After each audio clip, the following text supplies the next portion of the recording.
Hey, good Friday morning to you. April 2nd, and it is Good Friday. So if that's a thing that you're following, listening to, engaging with today, we have our own 7 words version around here on the Vote Common Good podcast. So glad to have you aboard. I'm Doug Padgett in Minneapolis, sitting down today. Let us know in the comments if you're watching on any of our live streams where you're coming from. We'd love to know your story. And it's going to be a very exciting day because it's Friday, which means we get to talk science today. And joined as always on our Friday Science Conversations by Paul Wallace, astrophysicist, professor, and today joined by David James Stewart. Now we're going to be talking about faith, philosophy, and quantum cosmology and consciousness today. I mean, come on. If a Friday... light topics on Good Friday to get you ready for Easter, right? So. Yeah. Boy, I'll tell you, if you're... Go ahead, Paul. I was going to say breezy topics. Yeah, just some light bathroom reading that, whatever. Yeah, that's right. Well, and part of the reason is that David James Stewart, who's with us, he's a professor at 3 different places as an adjunct: St. Catherine's University, the College of St. Scholastica, which is one of the great, spelling test colleges, just to spell the name of the school. Still have no idea how to spell it. And over at Luther Seminary, so he's teaching college people and people pursuing graduate degrees, studying himself in philosophical theology and the intersection between science and religion. And apparently he's into the Game of Thrones theories and is an amateur baseball player. So lots going on today. So Paul, good morning to you from Decatur, Georgia, and nice to see you today. Thanks. What's happening in the bird world, my friend? Because Paul, in addition to staring at the sky, while he's looking up at the sky, he also migration. We're at the leading edge of migration right now, and I just got back from the local nature preserve, and there's a few new folks on the block this week. And but we're looking forward to a whole lot more in the next month. We're talking new birds on the block here. Is that new birds on this block? They've flown up across the Gulf of Mexico, most of them, and are here. Are either the ones I saw this morning are ones that are going to be here all summer. But in about another, go on. I was just say, if we get to the topic of the origins of consciousness in this little conversation, we can definitely talk about the migratory patterns of birds, because I think that'll help us understand what's happening historically with it. So a good segue without even planning it. That was nice. Nice. We're vibing already. Yeah. Solid. And David, you're also in the Twin Cities area. Is that right? Tell the good people where you live and what you do with yourself. Born and raised in Minneapolis. My wife and I live in Richfield now, so we're kind of right on that border between Edina, Richfield, Minneapolis, and really like it. This is home. It always has been. Love the seasons. There are 2 seasons in Minnesota. Let's just set the record straight. There is baseball season and waiting for baseball season to begin. So now we have entered into that glorious season of disappointment where the Twins now break your heart and you watch their bullpen implode. So it's a great time of year. You have a lot to look forward to. A lot to look forward to. And that's, as long as it's a value neutral. All right. Says a Twins fan on day 2 of the baseball season, already disappointed with the behavior of the Minnesota Twins. Why people follow this is its own question. All right, so consciousness, David. Here's that it's such a big conversation, right? And what science is learning about what it means to be a human being. In a lot of ways, philosophers, theologians, your casual fella at the end of the bar, and a college student in their freshman year, at 3 a.m. starts to think about what's reality and why are we here and how do we understand.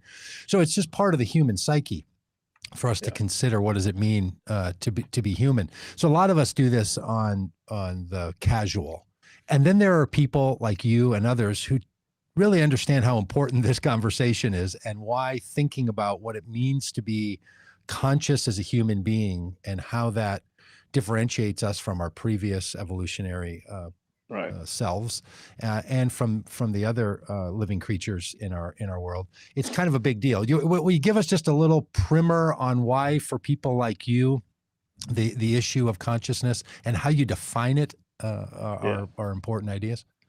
Yeah, so first, let me just make the disclaimer that anyone who claims to be an expert in consciousness, whether from a philosophical or a scientific perspective, that might be a red flag right there, for the simple reason that it's one of the most difficult questions that we've asked as a species in our entire history.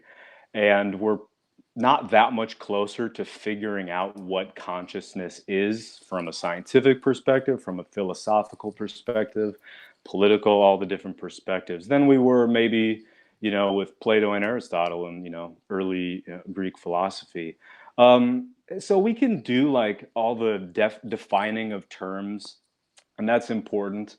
For me, I want to say that my interest in it is exactly, it was born in the place that you described, Doug, around a campfire with friends, having a Coca-Cola or another libation of choice, and just trying to understand the world that we inhabit. And I happen to be, just in the world of higher education and a professor, and it was just a sweet spot for me to be able to do something that I was already doing for fun and kind of try to make it a career. So all that to say is, take what I say with a grain of salt, because I'll try to say something meaningful about consciousness, keeping in mind that everything I say is already a result of my consciousness, of the way it's structured historically, of the way it's structured socially. So there's immediately this feedback loop that we're thrown into when we start to, kind of objectively discuss the machinations of what consciousness is and isn't. So it's kind of a self-reference problem. And the self-reference problem is absolutely a problem and a paradox. It's also strangely part of the solution.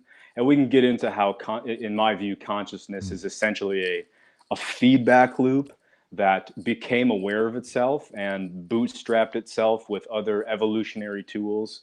But that's getting a little ahead of ourselves. I think a good place to start is with the world that we're in right now.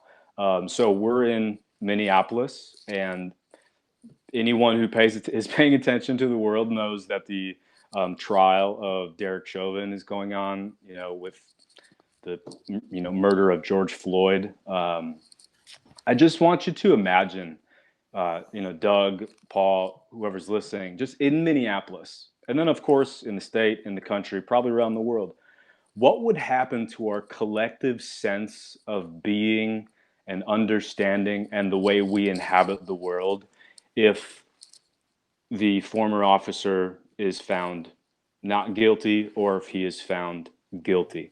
I see this moment as one of these watershed moments in our collective national, but also historical consciousness, in the sense that what happens with this trial is going to affect the way we understand not just who we are in the moment, who we can become, but also who we have been in our very history. I think of it in terms of when I was 20 years old, a sophomore at Bethel, then college, and sitting in chapel on a Tuesday morning watching airplanes fly into the World Trade Center, seeing that traumatic event where thousands of people died. It was this Rubicon that was crossed, where once you see that, there's no unseeing it. There's no going back, as it were. I think the Chauvin trial is an analog to that in many ways. So, and how does that interplay with consciousness? Like what? Because there's a self-referential problem, right? You can only having consciousness can you step back and talk about the fact that you're conscious. Okay, so that being the point, we kind of have to work backwards here. And first, I think we ought to be skeptical about the theories of the origins of consciousness that just put it in this linear timeline with the accepted kind of neo-Darwinian paradigm of or evolution is essentially just a product of natural selection, which is of course premised on mutations that become advantageous for an organism with respect to their environment, for the competition of resources and mates and all that stuff. If we can just see consciousness as an evolutionary feature, but not as this linear thing that happened in this nice, neat order, and instead see it as, there's a term in evolutionary theory called punctuated equilibrium, where things are kind of just going along smoothly, and then an event happens, whether it be a volcano erupts, an ice age comes along, and organisms are forced to interact with their environment differently. A great example of this would be, let's get a little historical nerdy here, the late Bronze Age collapse in about the 12th century, where volcanoes are erupting and empires are colliding, and suddenly these semi-autonomous isolated societies are having to interact with each other because land that they lived in is no longer inhabitable. Pressures of war are forcing new migratory patterns and how humans are interacting with the land they inhabit or can no longer inhabit, and that forces certain pressures and responses to these new stimuli. And I think we can locate what we'd call self-consciousness of self-consciousness in that kind of historical trauma about 3,000 years ago. So we can pause there and even rewind and see that our bodies are made of what we call matter. Basic, single cell organisms are these complicated and even complex configurations of matter. Life is essentially a way of keeping an entity with respect to its environment individuated or separate. But none of that explains how life not only emerges, quote unquote, from inert matter and the laws of nature, but then how that eventually leads to a conscious awareness of oneself as a self, and then how that conscious awareness, of course, then kind of puts Darwinian evolution in the rearview mirror, and evolution takes a different trajectory simply because it's not natural selection anymore. It's culture, it's decisions, it's politics, it's all these other things. So that probably raises more questions than answers, but at least it's a place to start. And we haven't even got to definitions yet. So yeah. Okay, so I had written down on one of my little notes here, question I wanted to ask you, something that you already alluded to. And I was going to say, so when did consciousness become part of the human project? Now I'm starting to wonder if what you're saying is, look, consciousness isn't like turning on a switch where there's a moment that it didn't exist and then it did. There were these, what you call punctuated equilibrium moments. Something came, and then consciousness is changing. Is this the theory that is currently in the world of consciousness studies, that we're developing new levels of consciousness? Do you think that's the accurate description of what's going on? If we take we can take one theory, which I find to be compelling on a number of levels, that explains the evolution and development of consciousness. But before we do that, just think about your sense of self and what it's based on. It's almost purely based on memory and a sense of continuity with the past. And that can come in the form of, family history, stories that we tell ourselves about the country we live in, all these other narratives. But all that is premised on memory, which is, of course, itself a tool that, we've used that is based on language.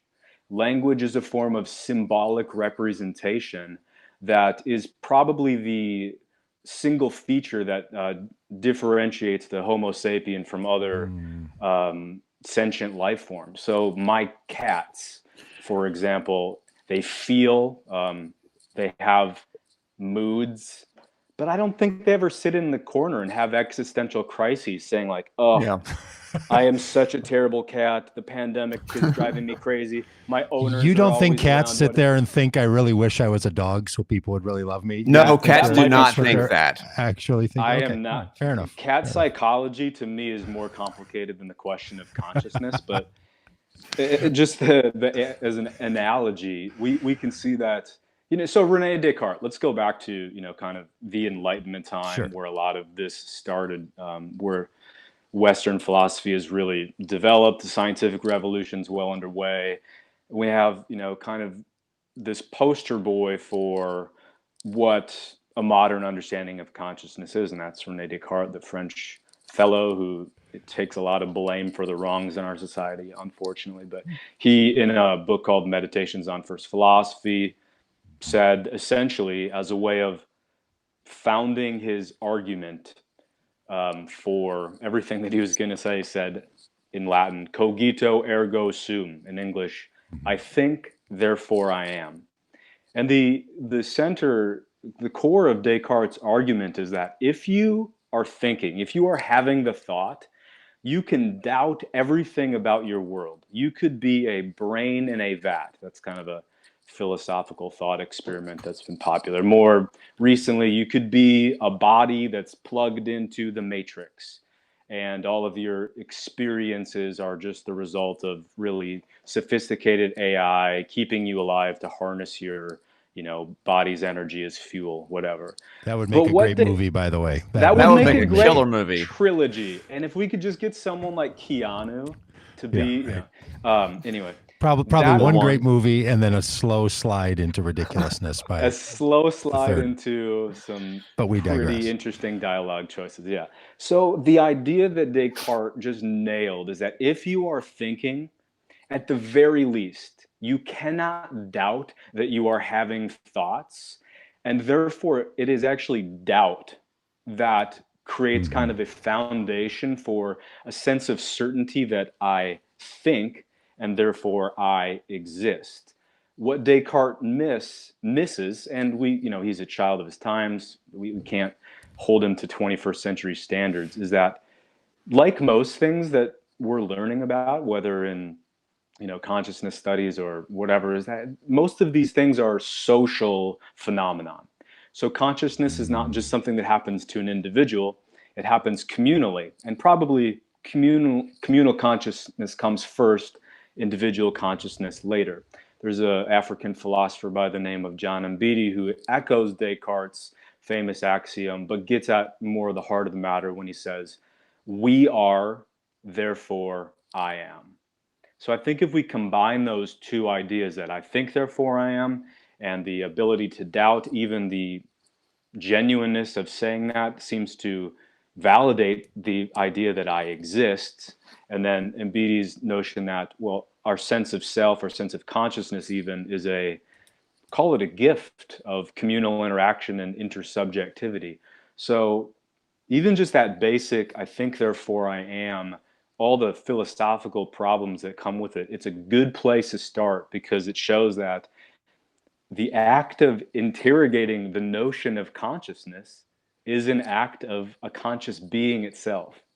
Yeah. So I would then hypothesize, and then I'll stop talking here, is that as soon as primates get sophisticated enough to question the world that they live in, that is one of the Rubicons that needs to be crossed to get to this form of self-conscious awareness that we have now.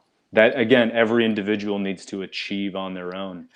And we have to look no further than examples of feral children, the children raised by wolves, as it were, who are either abandoned for whatever reason, and seeing how they're, they miss that window of that key language learning time in that early development, where if you don't have the capacity for language, most of consciousness in the way we experience and understand it becomes impossible.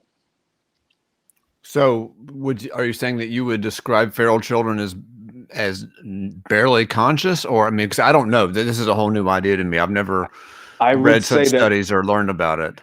Feral children are an example of what happens when the way the human mind and the human organism, which cannot be abstracted from its external environment and its social environment, the lack of self-awareness is a tragic fact of what happens when a Homo sapien, an individual human, is not given the gift of personhood vis-a-vis very basic tools that we take for granted, granted, such as language, which is another way of talking about a different type of symbolic representation. So think about it. If a feral children doesn't have, a child doesn't have a concept of me, I, myself, it's going to be hard to differentiate themselves from the external world, which I think in child psychology, or even just anecdotally, one of the first words that most kids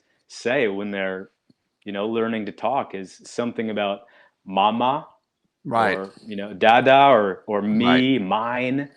So it's not just the pronoun, but it's the idea of recognizing oneself as embedded in this larger world. So this is what you mean when you say the thing about we are, therefore I am, because without the we, there's none of that mirroring kind of effect. Yep. So I guess I assumed that if we found the ways to explore the human brain, and we compared the human brain to non-conscious, non-self-reflecting conscious animals, we would say we found the spot in the brain where consciousness has been made available. I just assume that's sort of how it goes.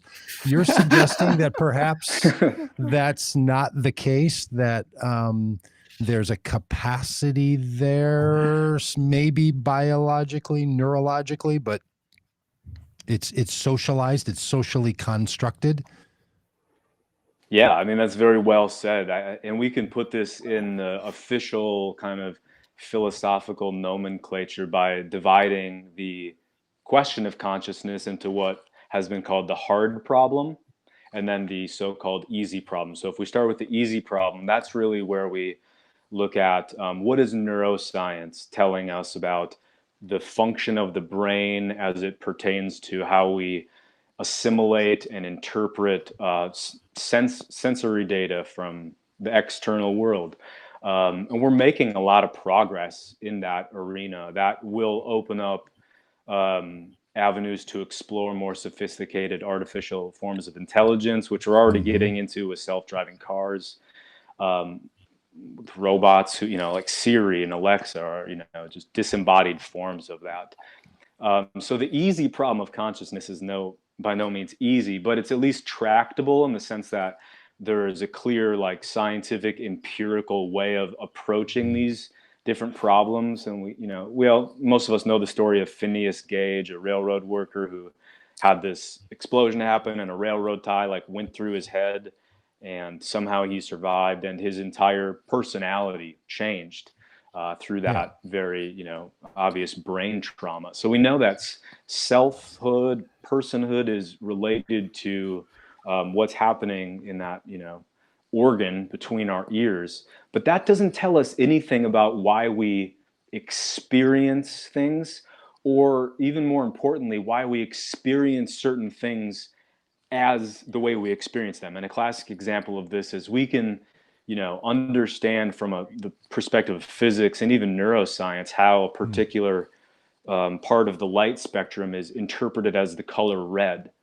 But we have no idea why we experience the color red as red in terms of it being a qualia or a quality of consciousness that is something that is subjective but also objective. So we just have no idea how to bridge those two questions. That reminds me, I heard a Radio Lab show from a few years ago about the color blue and how they can mark in historic references when human beings, and it wasn't that long ago, started to refer to blue as a color, and that our eyes registered it, but we didn't have a conscious category for it, and now have developed it, and it's now one of the more important colors we have. Is that the kind of thing you're talking about, that there's this growing sense of whatever consciousness is? Yeah, so even the color blue is a fantastic example to illustrate the relationship between just the the biological substrate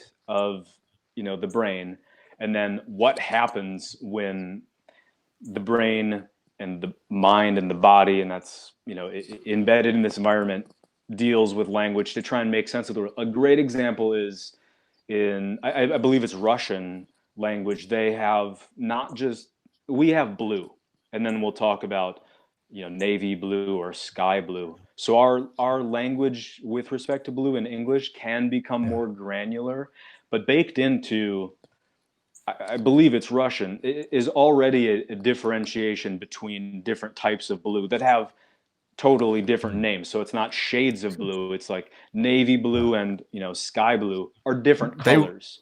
They wouldn't share the word blue in those two. Exactly. They wouldn't share the word blue, even though we would see them as shades of blue. And again, if you look at like a light spectrum, we can see how all the colors blend together. But the idea being how we just divide up, Roy G. Biv, for example, it's almost an arbitrary but necessary way of dividing out the world just in terms of colors to make sense of these experiences.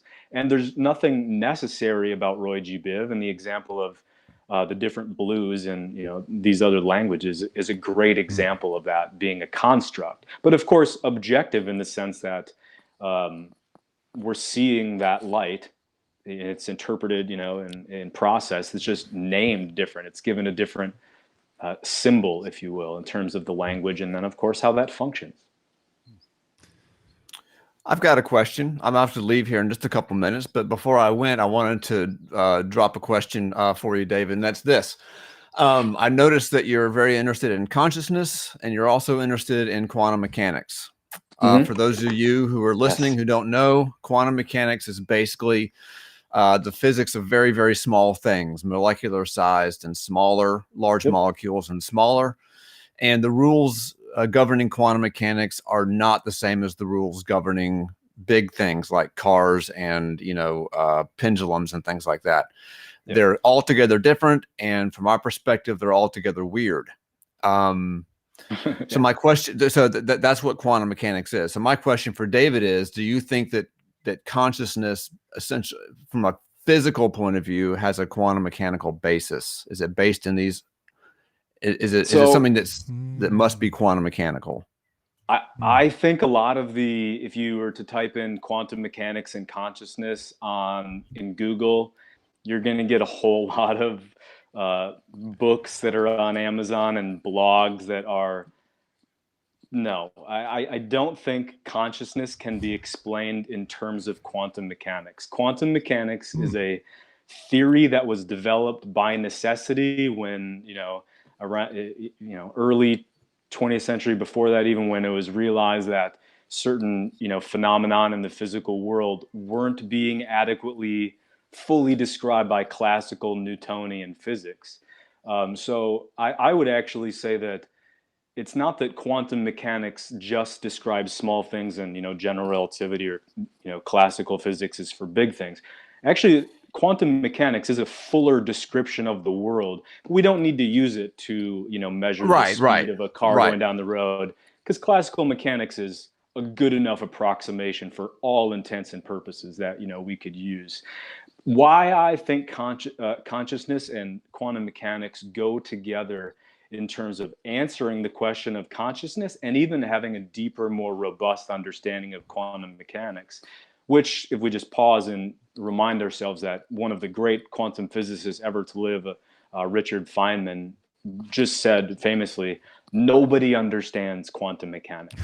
It's not to say that no one can understand the mathematical formalism of it, but at the end of the day, we're still stuck on what's actually happening in this so-called quantum world.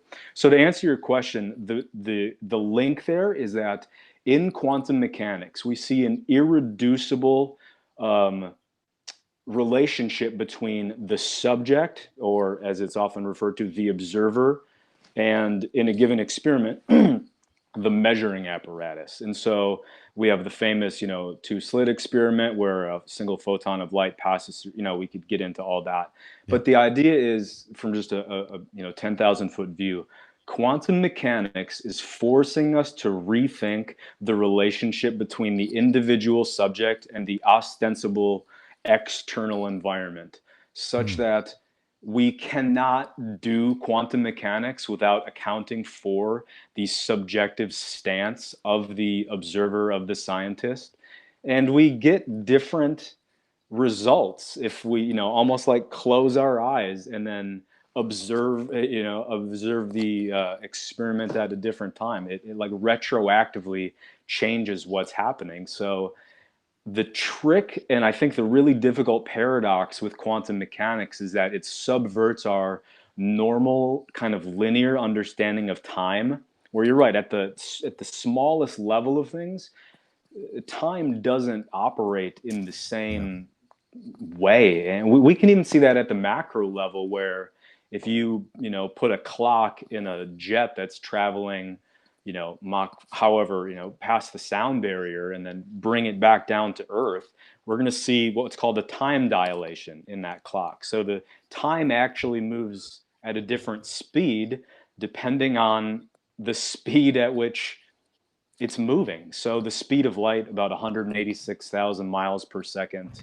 is this very odd natural phenomenon where you would imagine if you could get 99% of the speed of light, that light would be just barely, if you're going 60 on the highway and you're traveling 59 miles an hour, the car next to you is barely going to be pulling away. Light doesn't obey those rules. If you're going 99% of the speed of light, light is still traveling away from you or towards you or whatever at the speed of light. Right. So it's this kind of universal, strange phenomenon that has to be understood from the perspective of quantum mechanics, and that, at the end of the day, is a challenge to contemporary science to ditch the notion of pure objectivity, appreciate the subjective component in even something like empirical, scientific discourse, and then to let that revolution, the quantum revolution, permeate throughout our, shared, sense of being and understanding. And we're only at the beginning of that revolution, even though it happened, and we're still learning, quantum theory is still being developed, but it's at least 100 years. And we've barely even taken a bite of that, the fruit of that tree, if you will. So, yeah. Well, thank you. It's been a pleasure meeting you, David. I'm going to have to run, everybody. That was nice. Well, yeah, we were just going to get into Paul, some. Good to see you, my friend. No, we're going to keep going. So you're going to miss out on the visual aids, Paul. So I'm going to. That's right. Doug, do you know what a Mobius strip is? I do not know a Mobius strip. Oh, well, I'm sorry. I've got to run because I can't wait to see Doug's face when you do that. Is this going to be like a magic trick? Is this going to be like an illusion that you scientists? Yeah, basically. Exactly. Hey, good to see you, Paul. All right. Thanks for being with us. All right. So, David, dispel this other myth that's in my mind and maybe is carried by others. Consciousness and the soul have been sort of wed together in my mind for a long time. Yeah. That when we think about whatever it is that makes a soul, that's kind of consciousness, and whatever consciousness is a soul. And to the degree that spiritual people want to talk about the differentiation between some animals and human beings, it's this notion of a soul. It feels like it's the same thing as consciousness. But now we're learning that animals, and somebody in the chat has written this, that she's much more from the stream, that would suggest that animals also have consciousness. It's just the human consciousness doesn't know how to engage with the animal consciousness, sort of thing. Yeah. So philosophically and theologically, where is this conversation about whatever we mean by the soul and life and kind of life force and consciousness and that mishmash? Yep.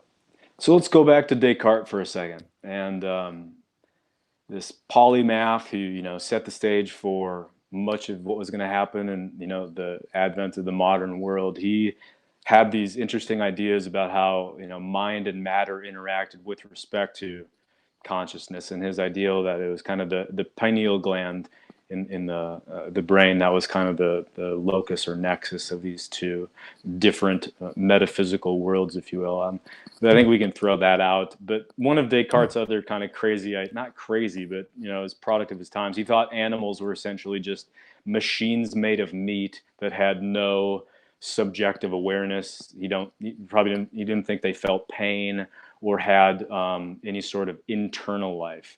We know now that that's not true. I mean, animals feel pain. We can look at very simple single-celled organisms and watch them with incredible sophistication navigate their environment. I mean, they've been around longer than the Homo sapiens, so they have something figured out there. So they're living. To say that the notion of soul obviously comes from, the Greek, word psyche, which is where we get, the term psychology. I do want to say that, yes, things like personhood, the notion of a self, consciousness, and of course, soul are interrelated to the point of being, inextricably intertwined, but they are different in the sense that we need to make conceptual differentiations between consciousness and soul for a variety of reasons, theological or philosophical. For me, when we get into that differentiation between notion of soulishness and consciousness, this immediately thrusts us into conversations about, well, when does life begin? And of course, when does it end? Yeah. And when does it end? And we know all the hot button politicized issues, we should say, that are related to that, which are, of course, premised on an assumption about what consciousness is, that it may or may not be in line with what's actually happening in terms of that phenomenon. So go ahead. Well, I'm just wondering, it matters, like politically, how we organize our lives, when life begins, when it doesn't, how we respond to one another, how we respond to animals, how we respond to plants. I mean, this whole new movement of trees, right? You're probably totally are very aware of this, the secret life of, maybe the secret life of bees, but whatever that book is about, the secret life of trees, and how trees communicate, moving fungi below the subterranean world, and are moving resources to the more sick tree, and then they'll get payback later when that tree is healthy. There's a whole economy of exchange within trees. So it's amazing. The way they use pheromones in the soil, and also through leaves to like heal sick trees in their colony. I mean, incredibly sophisticated.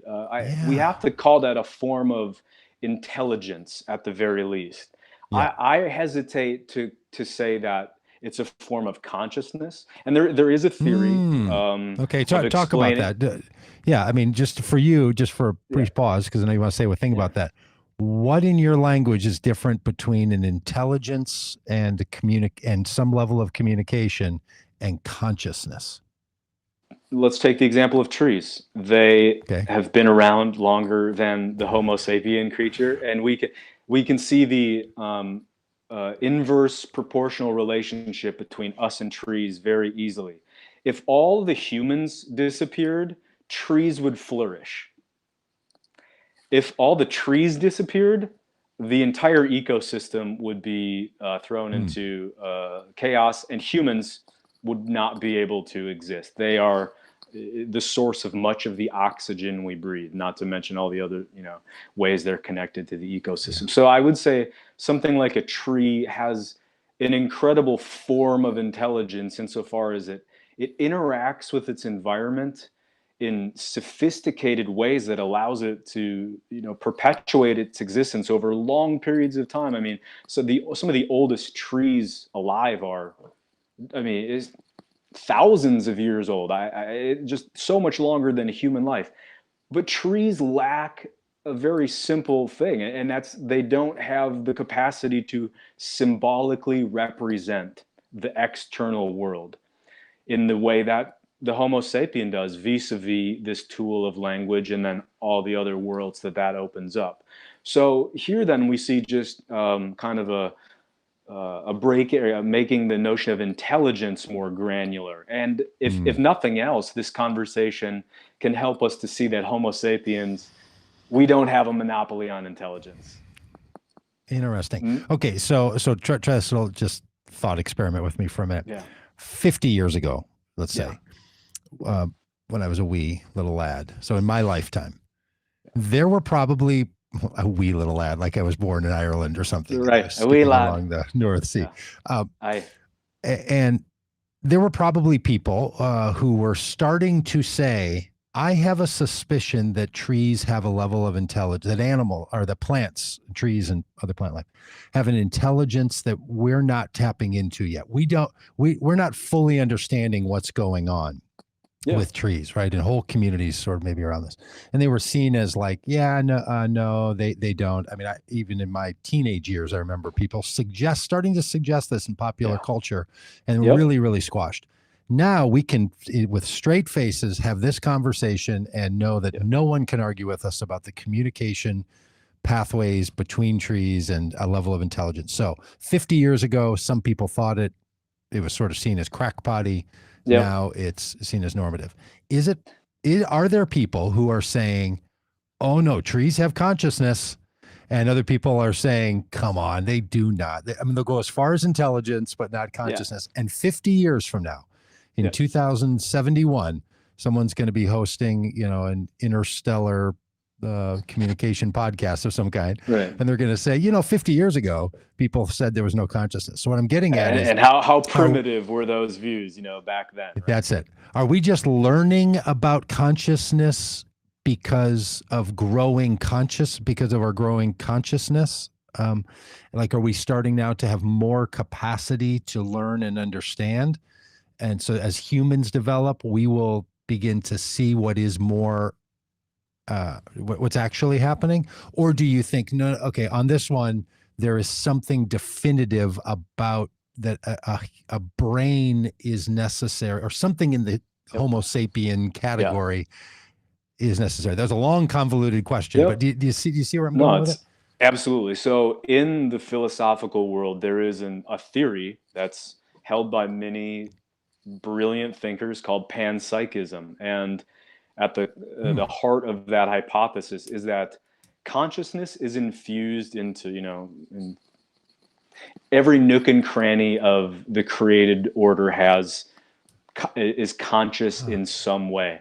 I find that compelling, but not a great explanation of the type of consciousness that we are engaging in or enjoying or experiencing right now, for one simple reason. It seems to me that the type of self-aware consciousness that allows one to transcend the instinct, natural law, the programming, biological, genetic, the type of consciousness that allows that to happen has to be an embodied consciousness. And so far as we can tell, and I would argue, I know this is not universally agreed upon, I do believe consciousness at least has to begin embodied in a neurophysiological substrate, akin to something along the lines of a central nervous system. So a brain, a kind of I hate the computer metaphor, but a central hub, if you will, where the different sense experiences are assimilated into one continuous or seamless view of the world, if you will. And this actually goes back to Immanuel Kant's notion of what's called the transcendental unity of apperception. And we don't have to get into the weeds on that, but essentially he was saying that consciousness, by its very nature, there are preconditions for it, and one of those, the byproducts of the precondition, is that the world has to be experienced in some way as this external series of things, or even a thing. But so it's experienced as a whole. That we're all Descartes in some sense, right? And especially you and because you're in a similar field, you have to, I'm sure you say to yourself regularly, in 300 or 500 years, people are going to look back and, notice the places where we referred to our own version of an animal as just a hunk of meat, that's mechanically moving around. So of course, like that's always the dodge to you can't really know, because in 500 years you're going to be proved, to be insufficient. And that's a cheap argument. Cheap argument. I'm not. That's why I wanted to set it up. I'm not going down that route at all. Having said that, are there people in your fields who are recognizing that there's an anthropocentrism, that there's a focus on the human being as sort of the only standard by which we're going to understand human beings and every other creature? Is that starting to shift, not only because of what exists in the past and has existed, but because of what's developing with artificial intelligence? And I hear people talking about, And I'm thinking about this. What's that really big book by the philosopher that argues that everything is coming together into one? We're about to cross a Rubicon. It could be Pierre Teilhard de Chardin's notion of the omega theory. I'm not exactly. Or maybe you're thinking of Ray Kurzweil and the singularity. The singularity is near. Thank you. That's it. Yeah. So this idea that like, okay, intelligence is going to breed consciousness. Like, are we starting to realize that our categories, like, do you feel like, as somebody who's new in your field and you have a long life in front of you, do you feel like in your lifetime of working on this, you're going to start to see a move in the away from human-centric standard and into something else, because artificial intelligence is going to become artificial consciousness? Yeah. Or I think it's a really a great way of phrasing the question, because I think it shows that we are on the precipice of a different way of understanding consciousness. And so we have to look at it in the terms of what's happening with artificial intelligence is going to push the boundaries of how we understand volition, intentionality, and of course, experience. Like, does, this artificially, constructed being that's silicone and processors and motherboards, does it have consciousness? I mean, that's a very complicated question that there's no agreement on that in the field. I think as we learn more about history, as we see more about just the genesis and origins of the Homo sapien as a social being, we're going to learn more about consciousness that way. And I think our understanding of consciousness will be, at least in the academic world, bifurcated by the technological desire to create consciousness in the form of ever complex and sophisticated AI. And then on the other hand, those who want to understand consciousness as a historical phenomenon, where the biological evolutionary factors that led to where we are might not have the same patterns for conscious beings such as ourselves creating life artificially out of, computers, essentially, and algorithms that are open-ended and self-learning and all that kind of thing. So we tend to talk about consciousness only in the positive sense. Yeah. Like, isn't it great that we can reflect and self-reflect? But I don't think about it like that, but oh, is that okay? Well, that's what I want to get at, because I have this notion that I try to raise at least once a week on this podcast, that I've become enthralled with the question: why does it seem that human beings are the only living creatures that self-harm? Yeah.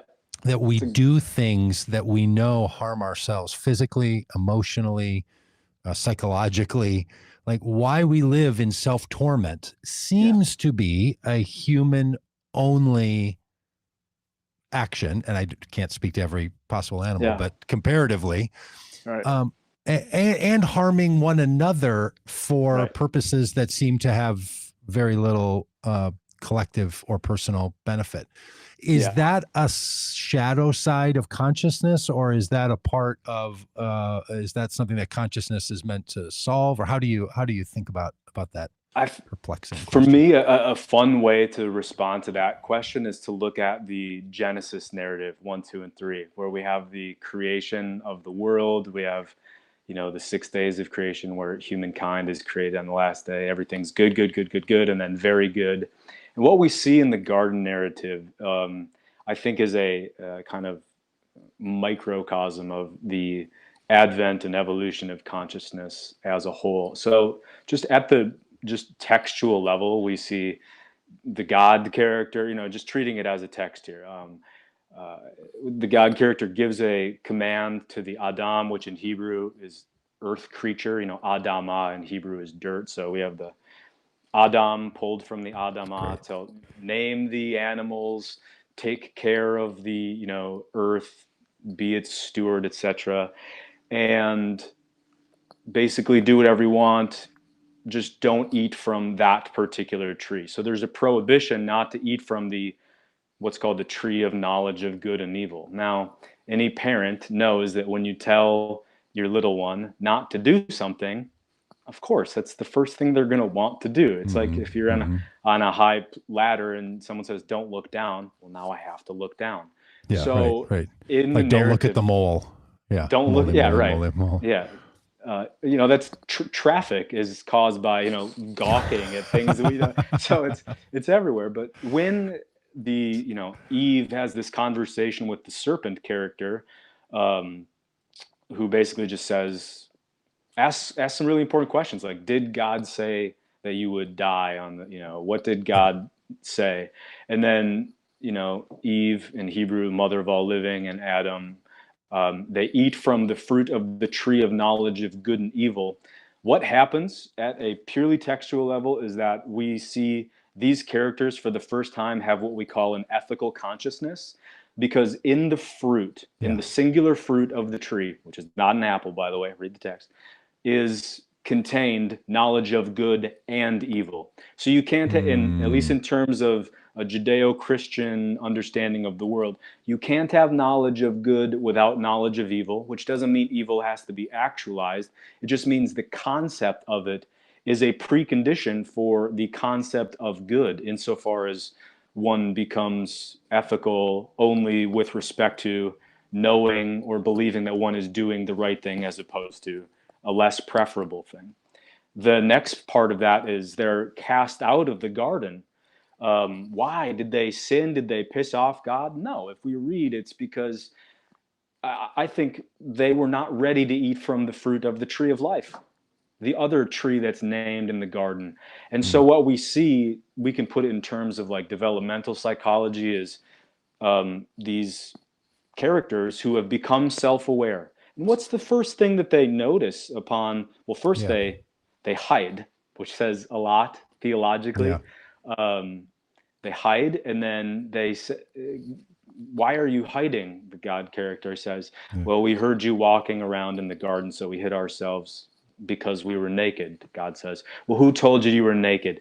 And then the blame game starts. Well, Adam points to Eve and says, well, she gave me the fruit, and then Eve, the serpent tricked me, and then it's from there. First of all, sin is nowhere in that narrative at a textual level. But what we see with Adam and Eve eating of the fruit of the tree of knowledge of good and evil is literally the opening of their eyes. And it's in Jungian psychology, it's universally agreed upon that when we see in a creation narrative, the creation of light is always a metaphor for the dawn of consciousness. So the theological narrative of Genesis 1, 2, and 3, which functions as a polemic against the Babylonian creation narrative, where we have these warring gods of Tiamat and Marduk ripping each other's bodies apart, and then the created order as a result of that carnage. We have the spoken word of God creating light, which then immediately leads to these two beings, these earth creatures, differentiating themselves from the animals, from the natural world, from each other, and then eventually from God, such that they have to go and kind of go on this journey of self-discovery east of Eden, as it were. And to wrap it up, the flaming, ever-turning sword and the cherubim aren't there to prevent Adam and Eve from ever coming back. They're there to shamar, or guard the way back for when they're ready to return and eat from the fruit of the tree of life. So consciousness requires a sense of individuation, even from God, even from ourselves. Yeah, isn't that fascinating? So you have this, multiple 1,000-year-old origin narrative, myth narrative, how things started. And you see just what incredible wisdom there is in the human experience in that story, right?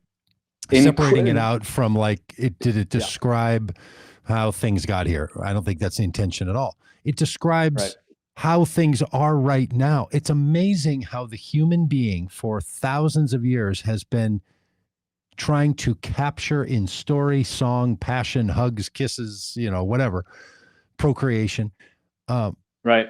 All the ways that this struggle that we have, right? It's the way back to the beginning of this conversation, human beings just seemingly can't help but look around and figure out where they are in the world. One of the things that people have realized doing Zoom meetings, if people are in jobs where they have to look at a screen and talk to other people, is just how often they look at themselves when they're in the Zoom meeting. Right.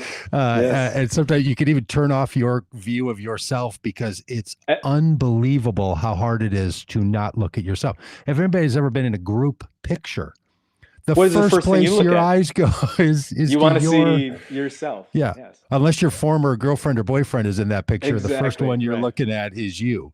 So there's this like self-referential kind of thing. And so people are trying to get at this. And that's why this conscious, and I think this is why, and just to sort of spook us toward the end here, or at the end here, I think this is why AI scares people so much. Because and it should. It can feel like we're going to lose ourselves. When every time Alexa answers a question longer than the first thing we asked her. See, I even give her a gender. But when we speak to our Alexa in our room, that whenever that triggers, that recognition software stays on. So sometimes, we'll say like, turn off the light, and then say 3 things after that, about 10, 20 seconds later. And then Alexa chimes in like she's interrupting, like, well, what I found on the internet about that is so, and I giggle at it, but it makes other people I live with very uncomfortable, right? It like is the idea that somehow it's listening to me. And I'm like, it's just taking in data like you're typing on your computer. Just pretend you just kept typing sentences into Google. That's all it's doing. And, but because it feels like it's human, because it sounds so human. As it's designed to be. It's spooky. That's not an accident. Yeah. And do you think that's because we're afraid we're going to lose ourselves? Do you think ultimately it's our obsession with consciousness, from Genesis narratives, philosophical narratives, all the way to, what's going to happen up in my family room with my Amazon Alexa? Is this all sort of self-preservation, fear stuff? That has to be part of it. If we're worried about, either having a monopoly on consciousness, or what could happen when Skynet becomes self-aware, to reference Terminator, that is a scary proposition. But practically speaking, we are so far away from AI having the capacity to do, to create, to have volition, to want to rebel against its creators. I see the real threat of that type of AI as a tool that can be wielded by the state, as a means of kind of this embodying this Orwellian Big Brother type of motif in the, Web 2.0 social media revolution, where everything, like you said, is put into an algorithm to make us better consumers, to make us more efficient, the ads targeted. I think that's where the danger lies. I think we are far away from having to worry about AI taking over. That being said, if these type of evolutionary developments do happen in this pattern of punctuated equilibrium, where it's steady and then we just see a burst, a Rubicon is crossed, then maybe within our lifetime, AI could do something that would resemble kind of the awakening of Adam and Eve in the garden, where they, take the bite of the fruit and exit the garden, as it were. And then what do we do? That is a real concern, I think. Yes. As I've been, like a lot of people, paying a lot of attention to viruses and how viruses move, and to bats and how bats carry viruses and how they organize and what bats do.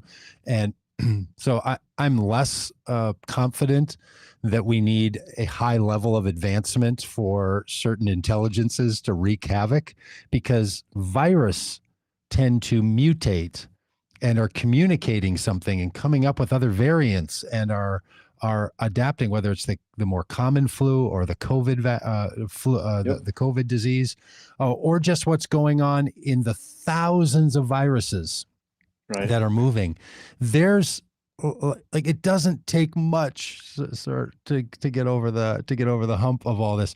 So I wonder if consciousness is the protection that comes around mass intelligence. Okay, now I'm just making up stuff, like I'm about to call you the dude here. Yeah. But if intelligence is if intelligence has all this power, and then consciousness sort of develops as a way to control the intelligence. And maybe we're going to want greater level of consciousness. Maybe that's like ethics and collectiveness and a sense of we, and not just a cruel, cold, efficient intelligence. Because that's what I hear the virologists describing when they describe viruses. They're like, these things are pernicious. They are smart. They know how to move. They're indifferent. Consciousness seems to me that is somewhere like it's ethics or something. So I don't know. It's a curious, like I kind of don't want a bunch of intelligence things just roaming around with no collective, no we are, therefore I am, because it could just become, just the fight of viruses and bacterium. And I don't know if bacterium are smart or not, like a virus is, but. The cynical side of me wants to look at the earth as a single organism and say, what does an organism do when it's faced with these intruders that, a virus, bacteria? One of the first symptoms that we have or experience is a fever. So things heat up. And I'm not trying to build a naive, bridge between this and climate change, but can we not see climate change as an attempt of the earth to kind of rid itself from these organisms that are screwing up the just natural order of things? Wow. That we could go down that road. I do want to say, though, just in defense of consciousness, that without self-aware subjectivity, where we not only know that we're thinking, but we have some tools to say what it means to think, understand the logic of thought, which is where I go to dead 19th century German philosophers like Hegel. Without that, there is no freedom. There's no free will. There's no real creativity. And without that, there's no love. So all these other, the existential crises, the evil in the world, they're all byproducts of the idea that for love to be a thing, for freedom to be a thing, it's a risky endeavor that means all these other things are on the table as well. So that doesn't answer the virus question, but I think it should push us in terms of our understanding of consciousness as this package that has all these necessary parts to it: the ethical, the historical, the sense of self, and everything that entails. But without it, I mean, there's no love, there's no art, there's no culture, really. There's small, just groups trying to survive on their own. I guess I would say, what's love got to do with it? What's love but just a secondhand emotion, from that old song. Well, hey, this has been fascinating and so helpful. We'd love to talk about this more. We didn't even get into the Good Friday stuff or my visual aid, so we'll have to. No, we missed the visual. We didn't talk about birds, which we were alluding to earlier about. And now I'm thinking about lovebirds and what they have to do with love and consciousness, and the kind that pair up for all their lives, and parrots that can live to be 100, and all of this, and literally parrots knowing how to, what we would refer to as parrot back, and they can learn some kind of language set. And there was I just heard some podcast about parrots, and that there's a parrot that apparently can put sentences together and arrange them to make impact, like to draw out emotion. And so there is so much that it feels like we're on the real dawn of consciousness.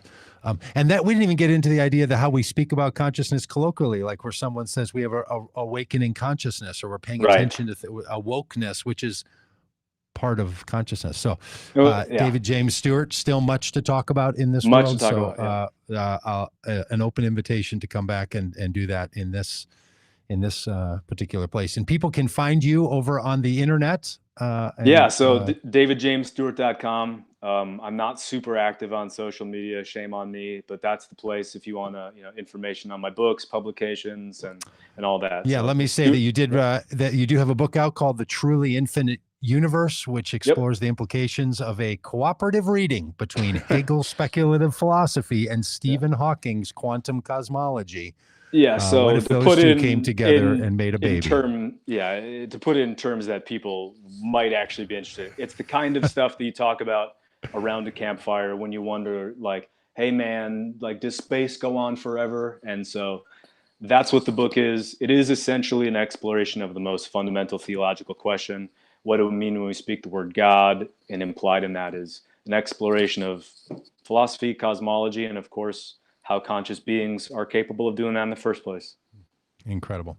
Well, thank you for being here. Hey, friends, this is Friday. It's Good Friday. So if that's a thing for you, we're very want to support you in that day and help you have a full and Good Friday. If you want a little commentary on Good Friday, our podcast last Wednesday with our faith leaders 2 days ago talks about that. So if you'd like a companion partner on your Good Friday, go back to watch those videos or listen to the podcast from just on March 31st of this year. And we do this on Fridays where it's our Science and Economics Day. On Mondays, we talk about the news items happening in the world. On Tuesdays, it's Politics Day. And next week, we're going to be interviewing Katie Porter. Some of you might know who Katie Porter is, so you'll hear her in 2 weeks. But those are the kind of conversations we have on Tuesdays.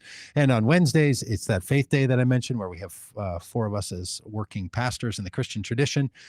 We talk about what a common good faith could look like. Thursdays, we deal with very important issues and topics in our society. Yesterday was an unbelievably powerful conversation with the daughter of and cousin of some of the people who were killed in the Charleston shooting at Mother Emanuel Church back in 2015. Just a riveting story of forgiveness and hope in the midst of that kind of pain. So what we're trying to do here on the podcast is to present to you some ways of finding the common good in all of these areas, in our news, in our faith, in our politics, in the issues that face us, in our science and our economics, because we want you to see the world as it is and have a hopeful and faith, hope, and love approach to how we can engage in it. So that's what we're doing around here. Visit us over at Vote Common Good if you never have. Sign up for the podcast there. Get on our email list. Don't miss the donate button. That is what makes all this stuff possible for us to do on a daily basis and all the other work that we do. And next week, we start a Tuesday webinar, 4 weeks in a row, 7 p.m. to 8:15 p.m. Central Time, a live webinar on the threat of Christian nationalism and what a faithful response can be for individuals, for leaders, and for faith communities. So much stuff happening. We're glad to be part of it with all of you. And we will see you on Monday. Have a great Easter weekend and Passover weekend.